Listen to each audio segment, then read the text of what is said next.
अस्सलामुअलैकुम मेरे और मेरे तमाम घर वालों की तरफ से आप और आपके तमाम घर वालों को दिली दिली ईद मुबारक. हसरी दिवेसा मारता शिमो मॉडल सा हेलो दत्ते. ये देखो हमारी मॉडल है कपड़ों की जिसने साड़ियां की थी, मॉडलिंग की थी और पाकिस्तानी यूथ को किए थे. और लोगों ने मुझसे बोला महरीन आप ये चाबी वाली गुड़िया क्यों आपने रखी है. तो भैया एक बिरयानी की प्लेट और 250 रुपये में ऐसी मॉडल मिलती है. तुम लोगों को पहले भी मैंने बताया. अच्छा बहरहाल ये तो मजाक की बात थी. अब तुम लोग सुनो, ये देखो मैंने ना ईद की खुशियों में जो है ना अपने बाल डाई करें. आप बालों का कलर चेक करें. मेसा मीते खामीगा खीवे नत्ता ने खामीगा खीरे नत्ता ने. और हाँ, तो मैं क्या कह रही थी, मैं ये कह रही थी सबसे पहले तो यार बहुत बहुत शुक्रिया सब लोगों का. मेरी बांग्लादेशी क्लाइंट्स ने बड़े अच्छे मुझे मैसेजेस करे ईद मुबारक के. उन्होंने गाने भेजे, मुझे नहीं समझ आए लेकिन जो भी था वो बड़े प्यार से था. बड़े मैसेजेस आ रहे हैं मेरी श्रीलंका की क्लाइंट्स के. और यकीन मानो माशाल्लाह माशाल्लाह से लोगों ने बहुत अच्छा रिस्पांस दिया है. बहुत बहुत बहुत अच्छा रिस्पांस दिया. मैं अनएक्सपेक्टेड था मेरे लिए ये, क्योंकि यार मेरा सामान ना काफी टाइम से ना चीबा में था.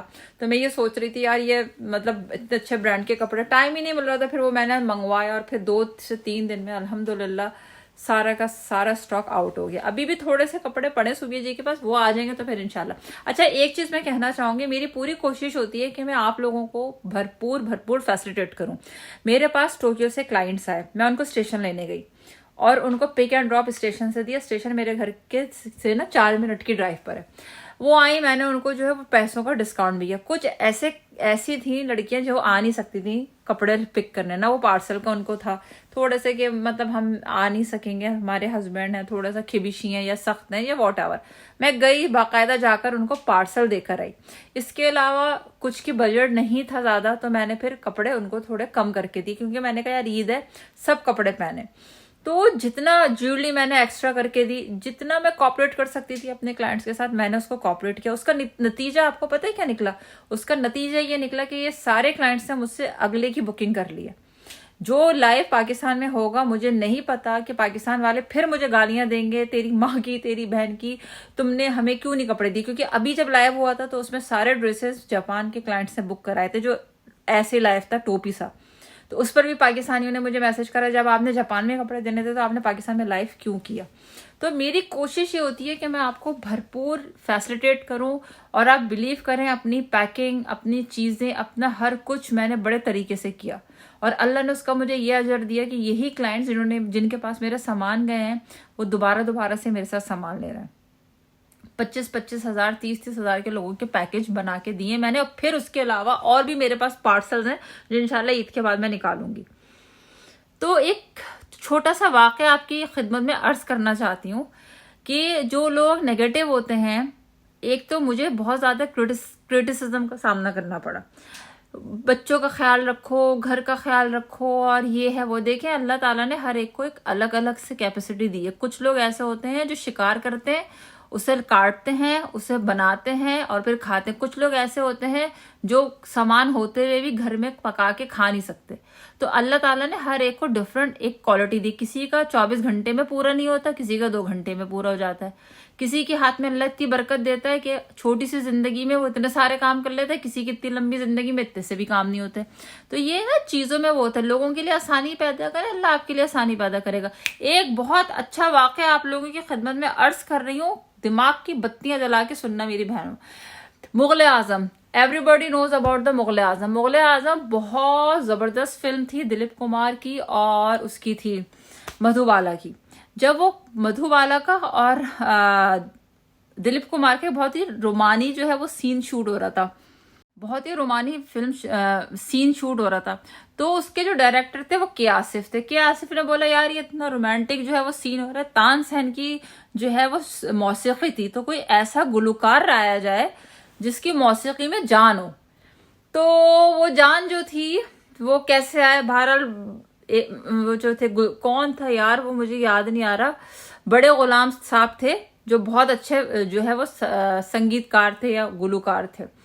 तो नौशाद साहब ने बोला एक ही गा सकते हैं के आसिफ साहब, बड़े गुलाम साहब.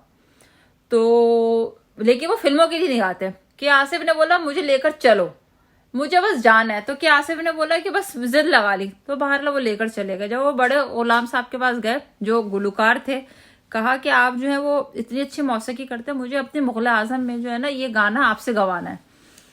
तो बड़े गुलाम साहब ने नौशाद साहब से बोला, आपने इनको बताया नहीं था कि मैं संगीत नहीं गाता? उन्होंने कहा मैंने इनको बताया था लेकिन ये नहीं मान रहे थे। फिर उन्होंने बोला कि आसिफ साहब ने, गाना तो आप ही गाएंगे गुलाम साहब। गुलाम साहब ने बोला नहीं, मैं नहीं गाता फिल्मों के लिए गाना। फिर क्या आसिफ साहब ने बोला हाँ गाना तो आप ही गाएंगे। तो फिर नौशाद साहब से बोला, बड़े गुलाम साहब ने इनकी सर्विस करनी पड़ी, कह रहे आप जरा अंदर आइए। जब क्यासी साहब अंदर गए तो उस जमाने में 500 रुपये महीने पर गुलकार गाने गाते थे। तो फिर क्या आसिफ साहब से बोलने लगे गुलाम साहब कि मैं आपके एक गाने के जो है ना वो कितने लूंगा, 50 हज़ार रुपये लूंगा। तो के आसिफ साहब ने बोला गाना तो आप ही गाएंगे। जेब से 10 हज़ार रुपये एडवांस निकाले और कहा कि बाकी 40 हज़ार गाने के बाद। उस जमाने में क्या बात थी सारी कि उनको जुस्तजू थी, 16 साल लग गए उस फिल्म को बनाने में। तो ये लोग जो गिव अप कर रहे होते हैं ना, चीजों को छोड़ देते हैं, मैं जापान में बैठी हूँ मैं कैसे करूंगी, यकीन मानो मेरे लिए बहुत मुश्किल टास्क है।